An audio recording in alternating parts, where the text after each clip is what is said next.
లక్ష్మీపురం అనే గ్రామంలో చంద్ర మరియు శేఖర్ అనే ఇద్దరు అన్నదమ్ములు ఉండేవారు. చంద్ర ఏమో ఎంతో కష్టపడి పనిచేస్తూ కుటుంబాన్ని పోషిస్తూ ఉండేవాడు. శేఖర్ మాత్రం ఎంతో జులాయిగా తిరుగుతూ ఎటువంటి పనులు చెయ్యకుండా తిరుగుతూనే ఉండేవాడు. అలా ఉండగా ఒకరోజు శేఖర్ దగ్గరికి చంద్ర వెళ్ళి, తమ్ముడు, మనది రెక్కాడితే గాని డొక్కాడని కుటుంబం. ఇలా నువ్వు జులాయిగా తిరుగుతుంటే మన కుటుంబం ఎలా అభివృద్ధి చెందుతుంది?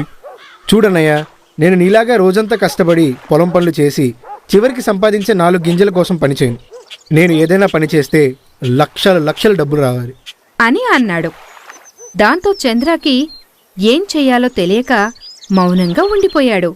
రోజంతా తమ్ముడు గురించే ఆలోచిస్తూ ఉండిపోయాడు. అలా ఉండి రాత్రి భోజనం దగ్గర కూర్చుని కూడా ఏదో ఆలోచిస్తూనే ఉన్నాడు. భర్త అలా దిగులుగా ఉండటం అతని భార్య రమ్య గమనించింది. ఏమండి, ఎందుకు మీరంతా డల్గా ఉన్నారు? తమ్ముడి పరిస్థితి ఏంటో నాకు అర్థం కావడం లేదు.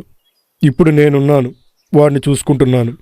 కానీ రేపు వాడికి పెళ్ళైతే ఇలా సోమరిగా ఉంటే ఎలా కుదురుతుంది అని మొత్తం వివరించసాగాడు. అది మొత్తం విన్న రమ్య శేఖర్ని ఎలాగైనా మార్చాలి అని నిర్ణయించుకుంది. తర్వాత రోజు ఉదయం చంద్ర పనికి వెళ్ళాడు. శేఖర్ చాలాసేపటికి నిద్రలేచి, వదినా, టిఫిన్ ఏం చేశావు? ఇడ్లీ చేశానయ్యా, రా వడ్డిస్తాను అనింది. దాంతో శేఖర్ ఇడ్లీలు తినడానికి కూర్చున్నాడు. ఇడ్లీ పెట్టిన తర్వాత రమ్య శేఖర్తో ఇలా అంది. శేఖర్, నీతో ఒక విషయం మాట్లాడాలి. ఏంటి వదినా? నువ్వు అందరిలా రోజంతా కష్టపడి చాలని సంపాదనతో నువ్వు బతకలేవు. అందుకే నీకొక ఉపాయం చెప్తాను. ఏంటి? మా నాన్న మొన్న హిమాలయాలకు వెళ్ళాడు. అక్కడ ఒక స్వామీజీని కలిశాడు. ఆయన కొన్ని మాయా గింజలిచ్చారు. వాటిని నాటి బాగా పెంచితే డబ్బులు కాస్తాయంట. ఏంటి, డబ్బులు పంట? అని ఆశ్చర్యంగా అడిగాడు. అవును, నీకు కావాలంటే ఇప్పిస్తాను.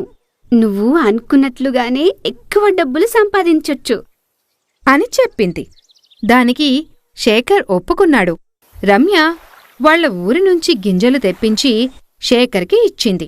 శేఖర్ ఎంతో సంతోషంగా ఆ గింజలు తీసుకుని పంట వేశాడు. కొన్ని రోజుల తర్వాత ఆ పంట మామూలుగా వరికంకులు కాచింది. దాంతో శేఖర్ ఆశ్చర్యపోయాడు.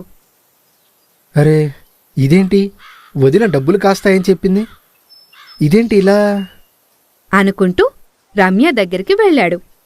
వదినా, వదినా, చెప్పు శేఖర్. నువ్వు నన్ను మోసం చేసావు. డబ్బుల గింజలని చెప్పి మామూలు గింజలు ఇచ్చావు. నా టైం అంతా వేస్ట్ చేసావు అనగానే రమ్య ఇలా అంది. చూడు శేఖర్, నీ సమయం ఏమీ వృధా కాలేదు. నువ్వు పండించిన పంట ఎంతో సంపదతో సమానం. నువ్వు ఇలాగే కష్టపడుతూ పనిచేస్తుంటే డబ్బు దానంతటా అదే వస్తుంది అని చెప్పింది. దాంతో శేఖర్కి విషయం అర్థమయ్యి కష్టపడటం మొదలుపెట్టాడు. ఈ కథలోని నీతి: కష్టపడి చేసే పని ఎప్పటికీ వృధా పోదు.